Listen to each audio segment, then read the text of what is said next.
Tonight, we look at a book that merges some of the key human experiences in and around the Vietnam War, specifically those of protesters and veterans, bringing them together and challenging what we think we know. In speaking with veterans, our author tonight heard a common epiphany from many of those soldiers when they first arrived in Vietnam, a realisation that they shouldn't be there. She then writes from her protesters' perspective. We thought they shouldn't be there too. If only we'd known we had this area of agreement, we might have made quite a stand against the government, the protesters and soldiers together.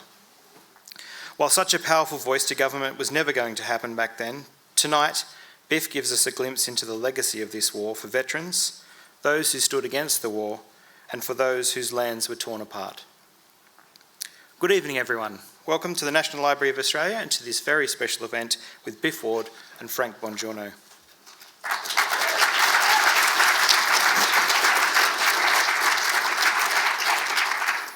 Thank you. You gave me time to turn the page. Very convenient. My name is Stuart Baines and I am the Director of Community Engagement at the National Library. I'd like to acknowledge Australia's First Nations people as the traditional owners and custodians of this land and give my respect to their elders past and present, and through them to all Australian Aboriginal and Torres Strait Islander peoples. We're thrilled to have you all here tonight for this conversation about the Third Chopstick, Tracks Through the Vietnam War. Welcome to all the people watching on our stream or indeed tuning in through YouTube. Described as a must-read for all Vietnam generation, their descendants and friends, The Third Chopstick is the profoundly moving story of Biff Ward's passion to bear witness to those involved in that tumultuous time. It transports us back to the days when the Vietnam War rocked Australia to its core. Biff seeks to understand the war from multiple angles. She balances the heartfelt motivations of the protest movement with candid accounts from veterans about what was happening for them in Vietnam and afterwards. Her lyrical evocation of peaceful Vietnam, the people she meets and war sites she visits, shows us a different Vietnam, one that we may not imagine. Biff Ward is an author, activist and feminist. Writing has always been part of her life, in addition to working in secondary education, equal opportunity, Indigenous adult education, human resources development, and mental illness education. Her poetry and essays have appeared in the anthologies in the 1980s and 1990s. Her memoir, In My Mother's Hands, was published in 2014 and shortlisted for the New South Wales and WA Premier's Literary Award, and longlisted for the 2015 Stella Prize. Her novella, In 1974, was a winner of the Griffith Review Novella Competition in 2017. Biff is not busy at all.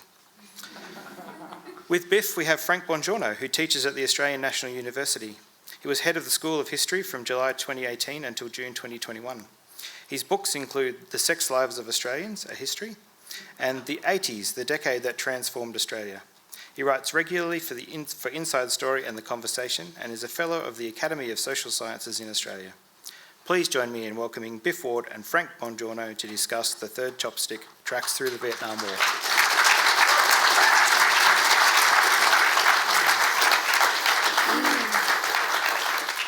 Great, well thanks Stuart. And I'd also like to begin by acknowledging the traditional owners, the Ngunnawal and the Ngambri people, and pay my respects to their elders past, present and emerging.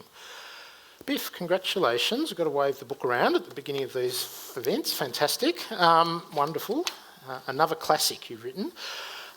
Could you tell us a little bit about its genesis, about its origins? In fact, you tell us quite early in the book about your first recollection of learning about there being a place called Vietnam and there being a Vietnam War.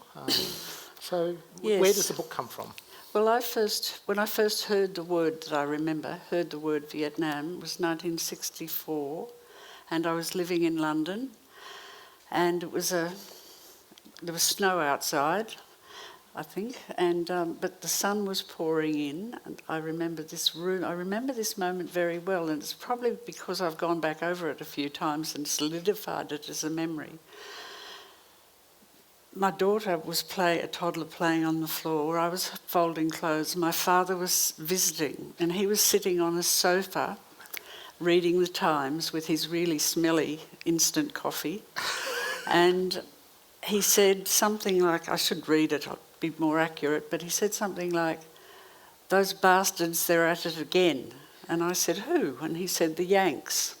And having grown up on a background conversation of American imperialism, I knew what that meant. So I said, what have they done? And he said, they say that the North Vietnamese have attacked a destroyer. The poor bastards probably have nothing but a rowing boat. And I remembered it really vividly. He had a turn of phrase, as you can see. But I had no idea. The conversation didn't go any further. And I had absolutely no idea at that moment that Vietnam would fill up so much of my life. But I have wondered, because I remember that moment so clearly, if my subconscious knew, my unconscious knew, that this was going to be something. But for many of us, and many veterans back then, many young soldiers, drafted and otherwise, didn't know where Vietnam was. It was not a country most of us had ever heard of. So that's a beginning. It is a beginning, yeah. And the title's intriguing, The Third Chopstick, and I mean it is a really, as it turns out, a very powerful metaphor actually. Could you tell us a little bit about what it means? I'll tell you a few people over the years, because this book has been many years in gestation and birth, but many people over the years have said, you can't call it that, that's too wacky. And some people have argued with me and said, you can't have 3 chopsticks, you only have 2. But I knew long ago that that was the title. And the title came from the night that I met Ray Fulton. And Ray Fulton was a veteran who straddles the whole book. His story kind of bookends everything else I say here.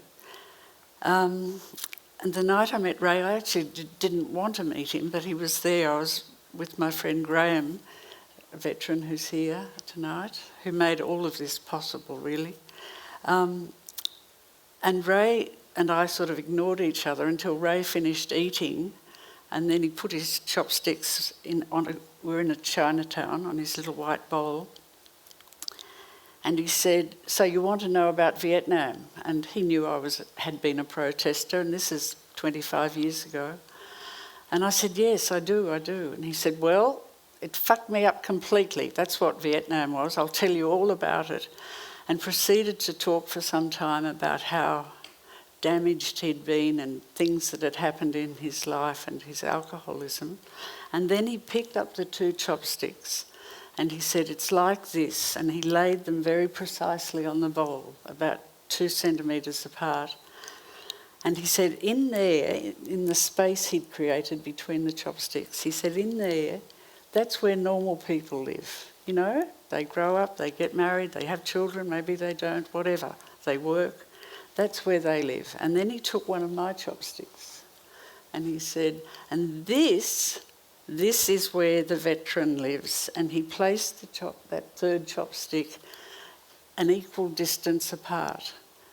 So there were 2 spaces. And he said, in here is where the veteran lives.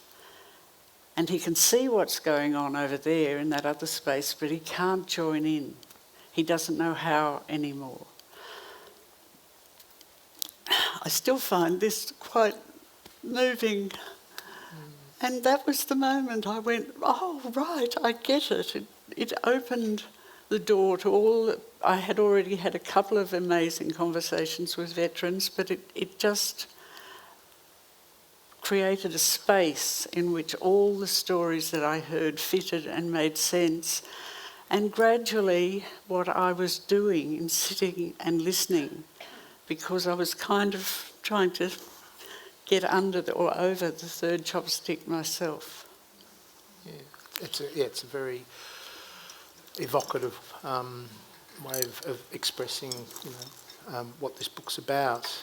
As is the subtitle, and I was privileged to read the book on the way through. At which point it had a different subtitle. The subtitle now, of course, is Tracks Through the Vietnam War. So that's come quite late in the piece. Could you tell us again? It came very late. Yeah, tell us a bit about that. I think when you read it, it said Voices from the Vietnam War, which I knew was really boring. But it just sort of... It was actually pretty good, really. This is better. Well, voices from, that's been used a million times now.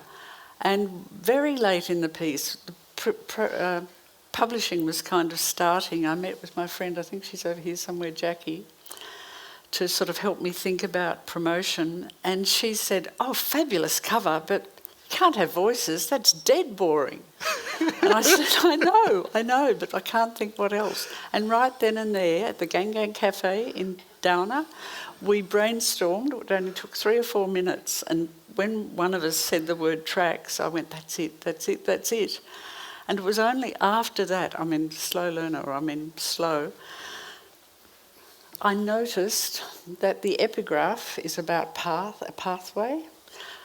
The word tracks is in the first page of the prologue, and all through the book there's tracks and pathways and byways and desire lines, and this notion of all the different people and types of people, groups of people who made their way through the Vietnam War is what the book is actually about. And yet it was only that moment of going tracks. And I also think even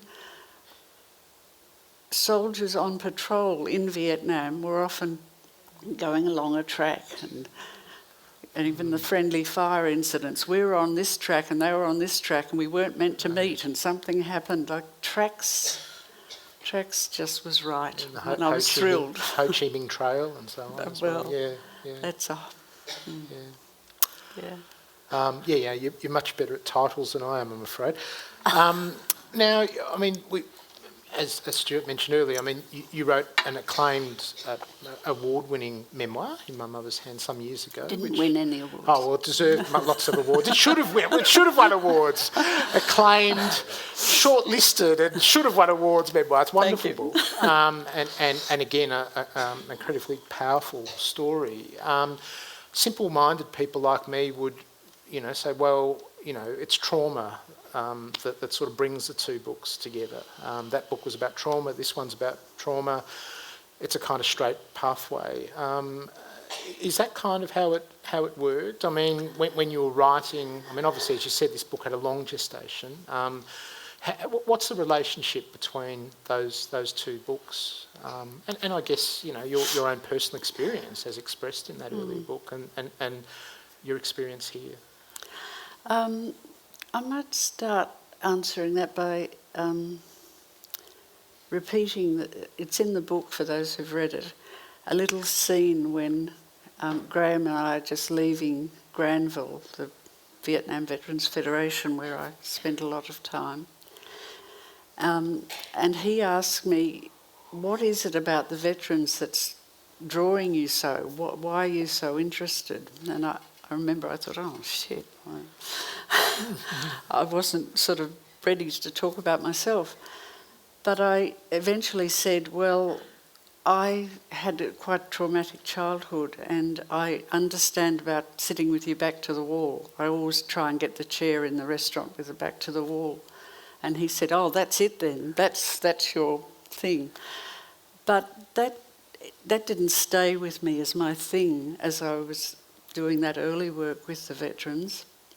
But I did eventually have to leave this book and put it aside for a while, which those of you who've read will know why, because Ray dumped me.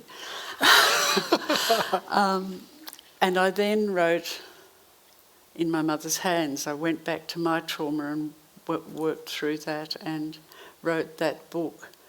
And I thought the Vietnam book was finished, but the moment I finished that book, my feet went, it took me to the boxes full of papers I had, and I went back to this book.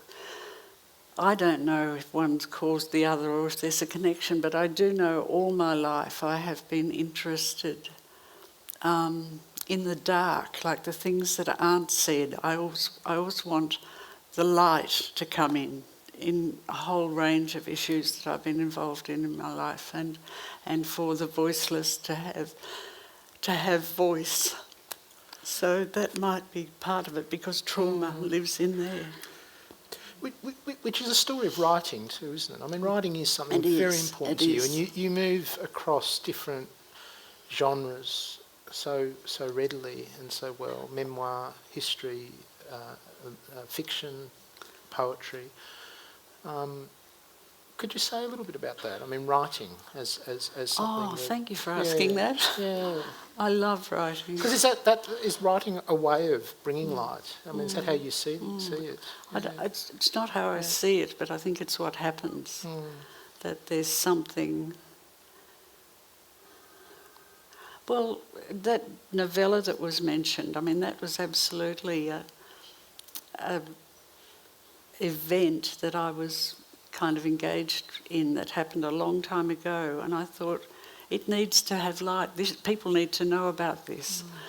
It was around the Royal Commission into Sexual Abuse, and there was a particular aspect that I thought hadn't come out. So it is true, I pick things and go, give it light, let everyone, I think the world is a better place when there aren't dark secrets.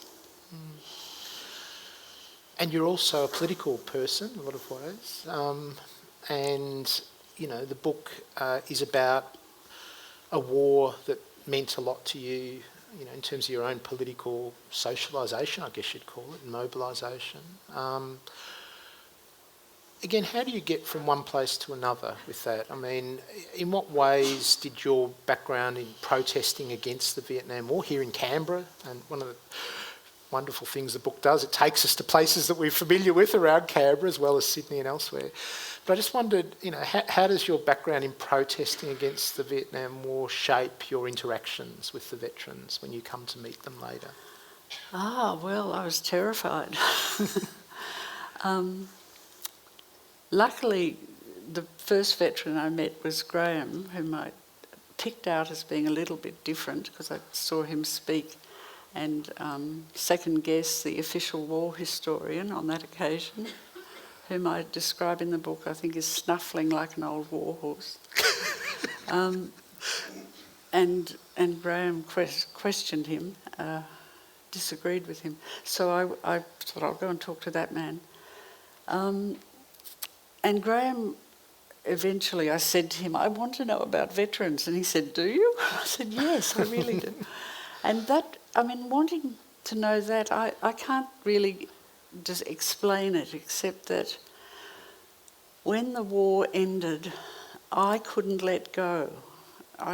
Something stayed inside me. It wasn't something I went around talking about and badgering people, but something happened in my protest times that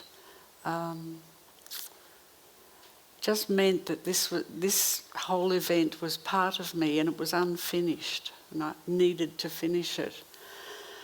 And when I finally went to Vietnam in 1995 and started reading, discovered there was all this literature, but all this literature was nearly all veteran literature, American memoirs and things like that. I came back from that first trip very clear that where the interesting stories were, and this whole huge part of the Vietnam War story that I didn't know was the veterans' experiences. So I set out to find some, and Graham introduced me, made it possible for me to go to Granville and meet people. But I remember that first time he took me there, I was like, some of them going to yell at me.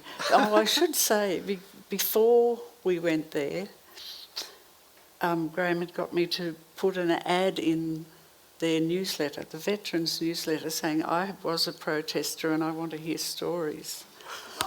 I think in boxing they call that leading with one's chin, I think. But it was the early days of computers, when we used to boot up. And I booted up one day and I didn't even know the ad had gone in the newsletter. And there were several emails of incredible abuse, abusing me for being a traitor and scum and all sorts of things.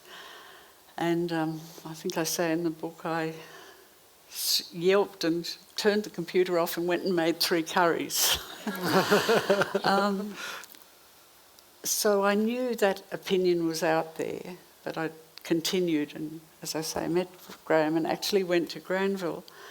And I remember he kept saying, you'll be fine, and just moving around the building and introducing me and it was fun, But I kept expecting someone to leap out of a corner and yell, "She shouldn't be here, get her out of here," or, "She's one of them."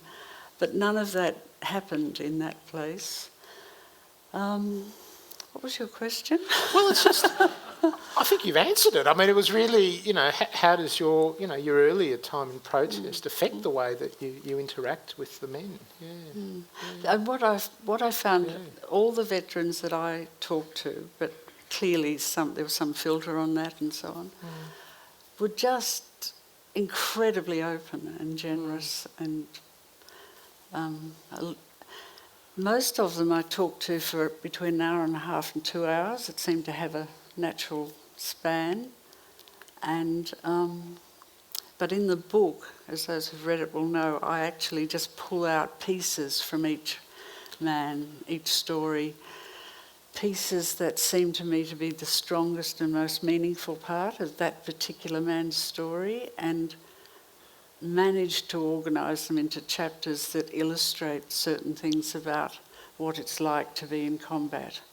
That became my goal. I wanted to know, as a middle-class white woman who's never been anywhere near a war, I wanted to know what it was actually like to be in combat, to be there, being driven insane by the noise and fear, and I wanted to understand. So the social historian's impulse, amongst other things, isn't it? I think so. I'm not a historian. You come from a family of them. I sort of understand it slightly as a need to understand what it is you're against. I think it was part of that. It's kind of interesting, isn't it? I mean, we have two kind of almost stereotypes of the returned soldier, the veteran, not just Vietnam, but I think more generally. And one of them is they're very taciturn, they won't talk. All those stories that we have of, Anzacs coming back from the First World War, and he never mentioned, or he wouldn't talk about it. Yeah. But then there's another one, isn't there, of the soldier's tale, the soldier's story about the yarn, I suppose. And the impression I get is that you do get elements of both in the world you move in amongst these veterans. That there is a reluctance to talk, but there's also a desire to talk, and I'm interested in that. I think it's a story of trauma too, the need to talk. Yeah. So yes, the masculine oppression that makes shut down, and but in fact the need to talk, which probably is what Anzac Day is actually about, and the Welcome Home March, anyone else who watched that? Yeah. Just these men, finally I can talk, Having a permission almost to tell their stories publicly. Yeah. Which, it's interesting you mentioned masculinity there, because that sort of is my next question. You point out it quite amusingly, I thought, in the book at one stage that Granville, the Veterans Association, reminded you a little bit of the women's shelters that you'd worked in over the years, something that the men themselves probably wouldn't be very comfortable with if you were to point out. But could you tell us, what did you have in mind? Well, what made you... every time I went to Granville, and I'd go many years later at once, it just was very like the refuges I worked in the 70s and early 80s. I haven't been in refuges in recent years. They're probably purpose-built and very different. I don't know. But back then, they were like Granville. They were furnished with the crappiest second-hand throwaway furniture you've ever seen. Desperately needed a paint job, dirty carpets. One time I went out to the back room where the appeals were, which was where the only paid staff were, and arguably should have been slightly posher, and I wasn't. And I saw a bloke come in, one of the blokes, and even I could almost tell when they came in for the first time, so nervous and sort of freaked out. And he sat in this sort of executive, very old executive chair, and it sort of did a buck and chucked him out. That's how down to earth it was. And then the Literally. people, full of people who were quietly just doing things, business, the ones who'd trained and become counsellors sitting at a desk talking to one of these incredibly nervous new men, and guys in corners, little groups, having coffee and chatting to each other. The sense of self-help, of peer support, was just palpable. It was very moving. Graham Walker, who, as you mentioned, Biff, is here with us tonight, former officer and one of the central figures in the book, talks about combat as a betrayal. I wondered what he meant by that. Well, apologies to Graham if I'm saying what I think, what I understand that meant. And our conversations about that were based partly around a wonderful book called Achilles in Vietnam, which by Jonathan Shea, who's an American psychiatrist. My understanding of combat as betrayal is that for somebody to be in the situation of combat where you're being shot at, you're shooting, you're trying to keep yourself alive, you're trying to keep your mates alive, it's a kind of form of torture, insanity, that the psyche feels betrayed. Even after all the training, the psyche goes, how could anyone do this to me? And that, I could go on and link that to PTSD, but it's pretty obvious. So that, I don't want to say more. That's my understanding of betrayal. It's absolutely shouldn't ever happen to anyone. Yeah. When I read that in the book, on the one hand, it's kind of, there's a reassurance in it that it speaks to our humanity, doesn't it? That it's unnatural. We don't want to kill. That it goes against the grain for us to kill other people. But it also, as you point out, it kind of accentuates that sense of dislocation and trauma involved in combat. It's one of the things I found most reassuring over these years was that how, in spite of all the training, and I'm fairly convinced from all the reading I've done that Australians were much better trained than Americans, and they're trained to act the way you need to act in combat and not let your feelings get in the way. That's what it's all the training is for.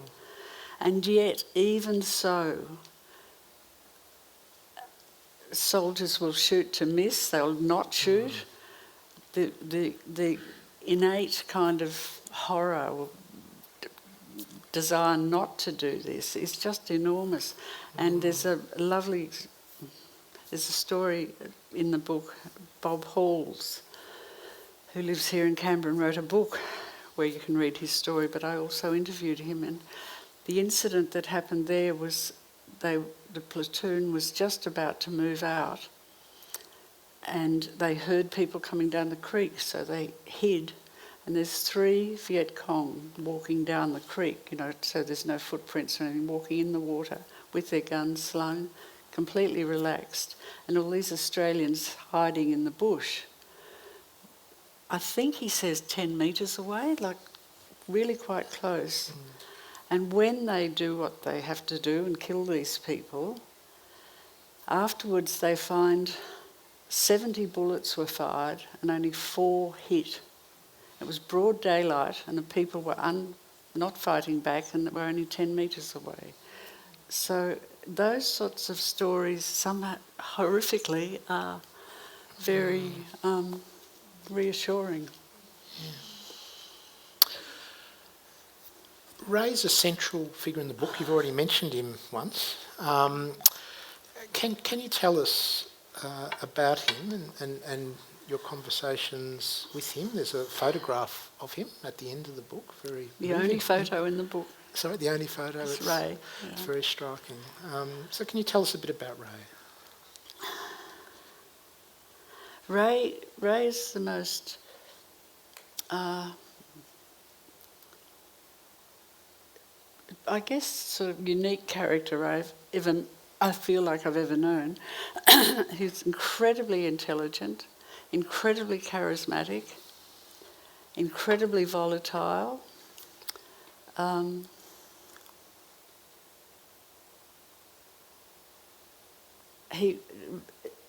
Everyone, and Graham and Annie, who is married to him, are here, can tell many more stories than I can. The thing about Ray was you never knew what you were going to get, or I didn't, in my relationship with him. So he'd ring me or I'd ring him, and I'd have no idea. I'd ring him planning to talk about X, and he'd go bang and say something completely different, and that was then the conversation.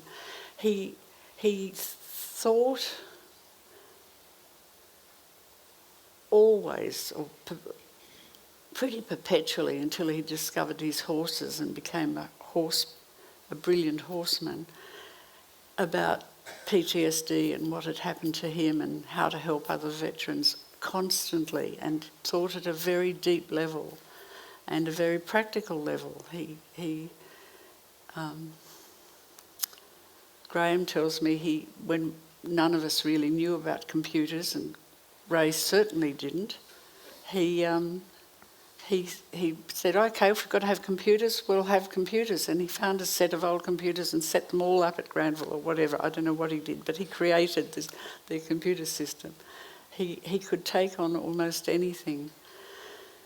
And he became kind of my muse because he wouldn't do an interview with me. He said, no, I don't know what you'll do with it. And I couldn't tell him, no, I can't do that. I'm too close to the edge. But he would just talk and talk and talk in these sort of wild, unexpected ways, from which I always learnt something. In every conversation, I'd come away with a little more insight, a little more understanding. So he was a very powerful character. And in the years I knew him, there were pretty frequent stories about, I used to go to AA there, but they were fuckwits, so then I had to go somewhere else. And then they turned out to be idiots, and I had to go somewhere else. So there was quite a history of cutting people out of his life. And I became scared he would do that to me, and eventually, of course, he did. And that was part of his volatility and his pain. You've travelled frequently to Vietnam, you mentioned from the mid-90s. And that's an important part of the book, actually, the connections that you make there. Could you say a little bit about, I guess, what Vietnam means to you and what the importance of those connections? I mean, I found your account something I'd never read anything about before. Your account of the veterans, Australian veterans who've made lives in Vietnam, quite extraordinary. Really, I've never heard anything about that before. No. But just generally, I mean, you've been there very, very often now. So, what's that all mean? Well, I'll just go back to our first question, the word Vietnam, because many of you in this audience, protesters and veterans, know that what we lived through back then was encapsulated in that word. The word Vietnam became the war, even though, of course, you all would know, the Vietnamese call it the American War, obviously. But for us, it stood for the war, it stood for the country, it stood for the cultural revolution that happened around that, the counterculture of youth and music and clothing and everything, sex, that was helped by the pill. But all of that could be held in that one word, Vietnam. And that's true for me, like all of that is in that word. And during the war, during my protest times, and I talk about this in the book, I had this desire, which I felt like no one else did, that I actually wanted to go there. I wanted to see it, I wanted to smell it, I wanted to feel it, I wanted to know. And we saw it every night, but it was images of war. And I knew there must be a world behind that. And I wanted to see it. And when I first went, I still saw the war. I had this double vision going on, but I just was excited. I was excited off my face, so excited I would burst into tears to be there in this word. So it just seems as though it's been a particular thing in my life that hooked into me in a way different from, and maybe more strongly than some others who, I'm thinking particularly protesters, that the passion I felt to end the war, how terribly wrong it was, meant that I wanted to fill out the picture. It was so big in my life. It was a personal passion. I don't know what else to say. Well, I guess does that sense of place important to you in your life? Yeah, it is. It is definitely my other place. I've reached the age and stage where I'm going, maybe I'll never go overseas again, but I know if I did, it would almost certainly be Vietnam again, the 16th time. Goodness. Wow. Well, I think we've probably reached the moment where we should open things up for questions, Stuart, if happy for that. And can I say comments? And comments and recollections, yeah. Thank you, Frank. That's amazing, and particularly to hear about feelings and trauma and understanding what it felt like to be in combat instead of thinking about what unit moved here, and it's a really interesting insight.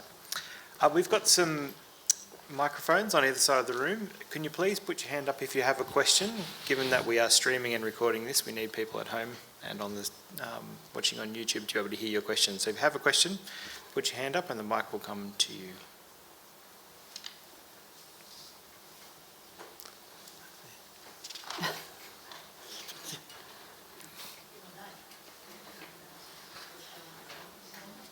Yes.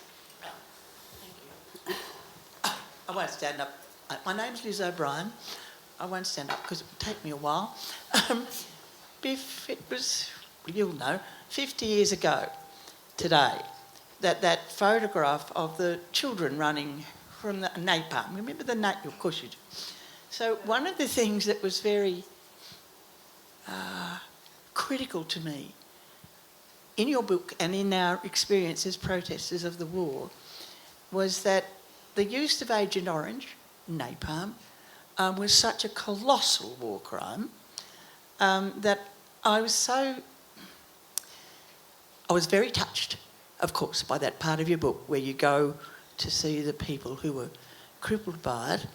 But one of the things that intrigues me, and I wondered if this was universal of those situations, is there didn't seem to be any feeling from the Vietnamese people that terrible things had been done to them because they never understood. They didn't understand why the Americans would be there. So my intrigue after 1975, I guess, when we got invited to the North Vietnamese embassy, was always that people were so forgiving. I couldn't understand that. Okay. So that's sort of comment and a question and a carry on, really. Thanks, Liz. Yes, there's 2 chapters on Agent Orange in the book, smallish chapters. When you go to Vietnam, if you're prepared to see and go to the places, you can be a tourist there and not have any idea about the aftermath of Agent Orange. But if you're prepared to see, it's everywhere and continuing and horrific. And it was a war crime, completely. Even in terms of the Allied soldiers, they weren't told. Like the guys I guess they were guys, people who first developed this in England in the 30s used, those big gloves and had the stuff inside. They knew it was incredibly dangerous, but by the time it got to Vietnam, people weren't told anything. Even the people administering it, spraying it, they weren't told anything. And it was being used, what do I say in the book? I think it's up to 55 times agricultural use. And yet it was developed agricultural use to destroy crops. That was the agricultural. So yes, it's a huge, huge thing. The other part of your question about the Vietnamese ability to forgive is totally extraordinary. I've been with American veterans, as you might have read, and Australian veterans. I haven't been there with Australian veterans, but I've been there with discussing the war often, and there appears to be no animosity. My guess, and I am just guessing, is that the Vietnamese form of Buddhism is absolutely kind of based in forgiveness. What I understand of their culture is they have a very, very forward-looking view. There's no point carrying on with about what wasn't all right. We want to look to the future. We want to be happy together. We want to build a good life. And I've seen them say, we don't blame the Australian soldiers. We don't blame the American soldiers. We blame their government a bit. We understand it was the government who sent them there, but it's not individual people's fault that these things are done. It's extraordinary. Yeah. Any more questions? Don't be shy.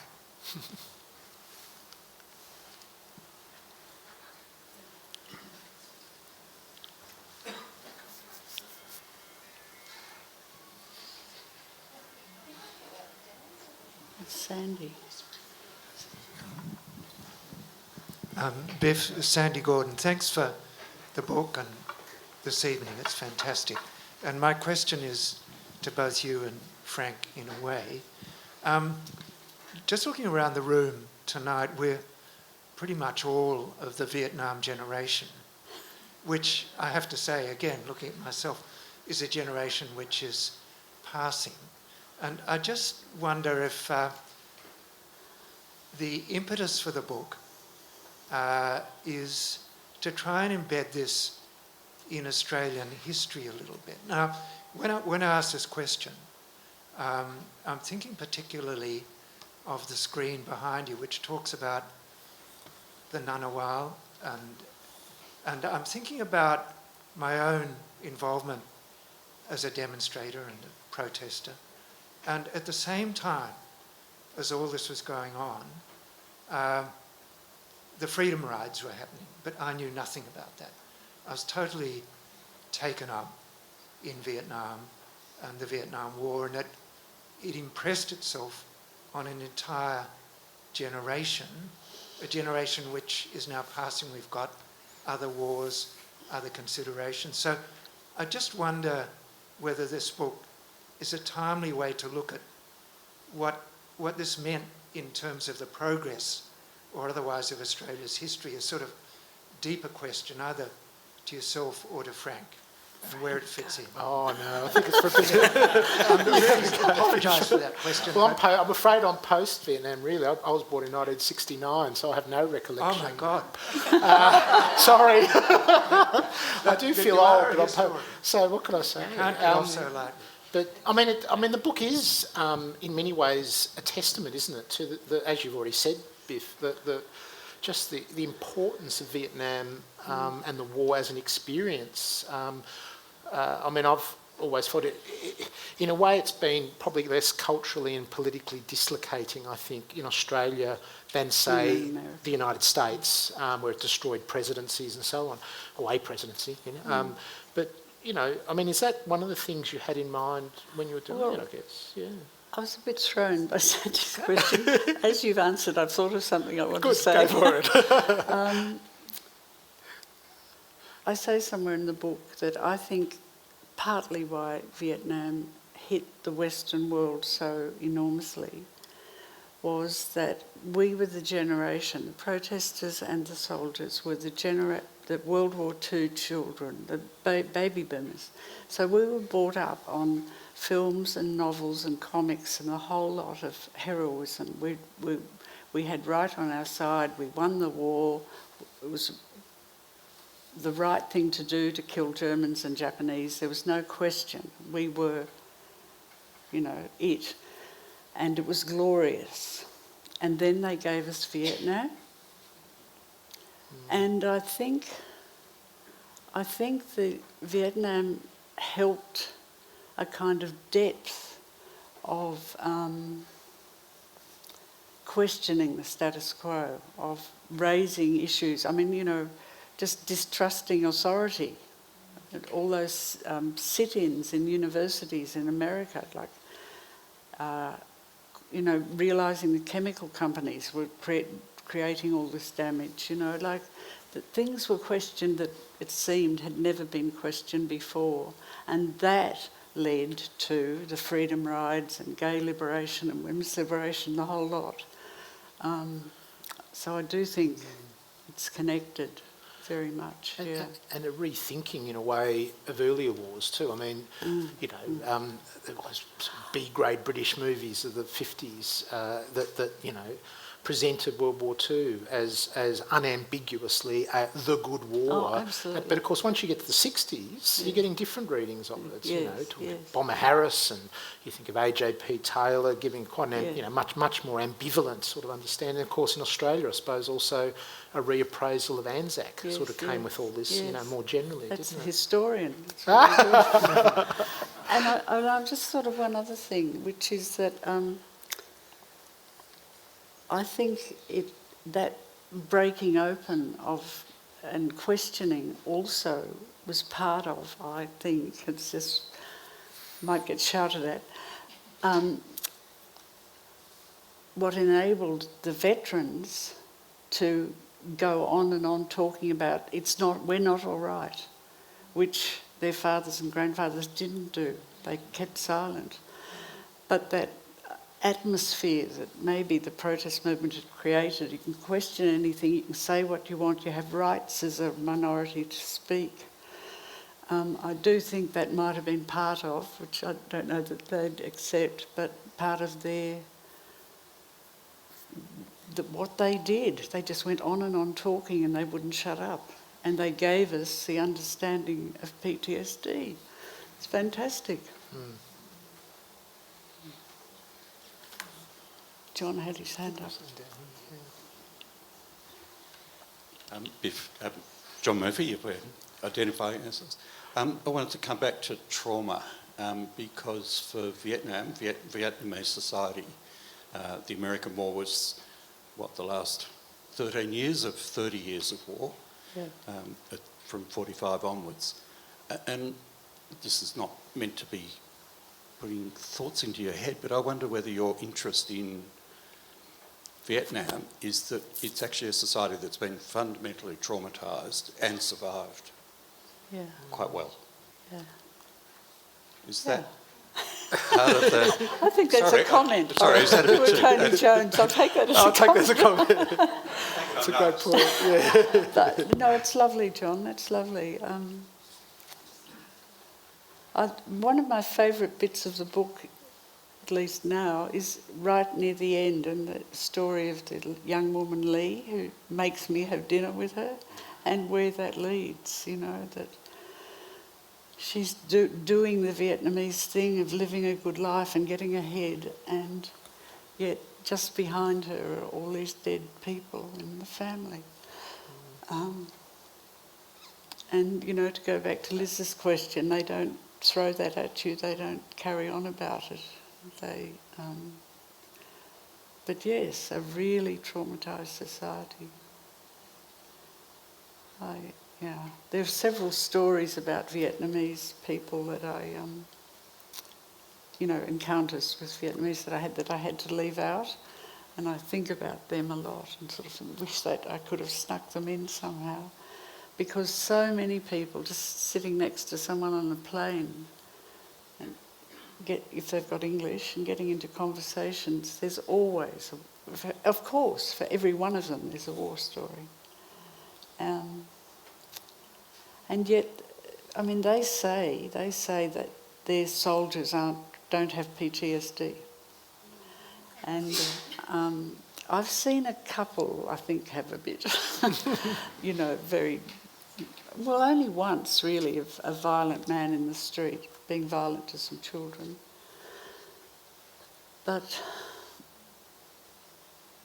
I do think there's a world of difference in fighting in your own country and, the Ukrainians. They're the Viet Cong. There's a world of difference there, and going to another country and fighting for you're not sure what. Yeah. Those stories Which are is book two, aren't they, Biff? part of, sorry? Those extra stories are book two, aren't they? It's not going to happen. I think we have time for one more question. Hi, I'm Eileen. I was really struck by your observations of the trauma and your ability to, even though you say they talked openly, and I'm sure they willingly told you things, but that you were able to kind of get inside that trauma that they'd experienced and help them to open up about it and really talk quite freely about it. And because I was curious, I think that's a particular type of trauma, like war is definitely a specific type of trauma, which fortunately most of us don't have to experience. But it also helps, but I thought it was really interesting from the larger question of trauma and how it impacts on people's lives. And that's what I was really interested in. And I thought it was interesting you said earlier that this was the war that people you protested and said you have a right to speak about it. And I thought that's what it's... So I kind of thought, this is an ongoing conversation, isn't it, about our culture and how we live and how we try to suppress all the hurt and the pain that people go through. And so, yeah, I thought it was wonderful that you'd opened that up, and it was an opening for me to look more deeply at what that is and how that experience it. But the other curious thing I was very curious about was that you mentioned you were talking to one of the veterans and you were talking about anger, and I think you said something about, correct me if I'm wrong, but you said something about it. Was it being an illusion, or there's no such thing? Or as there's anger. no such thing. Well, mostly. Yeah. So I'm curious about that comment, and if you could, if you were able to elaborate that a bit more. Okay, I want to answer the first part of what you Sure. said first. I'll try and remember both, which I'm not good at anymore. Just what you were saying about trauma in general and ongoing conversations. I want to say, it was actually an answer to an earlier question, much earlier question, that when I really started listening to the veterans, I didn't know. I wondered if my protester stance would be altered as I went into their world. And what I found, I didn't think it would be, it was so strong, but I wondered, it's a bit funny. And in fact, what I heard so filled me with rage and grief that it just became seamless with my protester stance. This is more stuff that should never have happened. So they became the same thing, and in that sense I really liked your comment about an ongoing conversation. What was the last bit? Anger. Anger, whether anger is real. Oh, it's a whole thing. Look, I'll just try and summarise. I used to run whole workshops on it. The theory is that a lot of what we call anger is frustration, irritation. It's small. It's what we do when we're feeling uncomfortable, or small things. Road rage will sort of snap, snap, snap. But real anger is rage, and it's always about injustice. It's always about something being really wrong, morally wrong. That's the essence of the theory. Well, thank you everybody for sharing your questions and comments. And can you all join me in thanking Biff and Frank?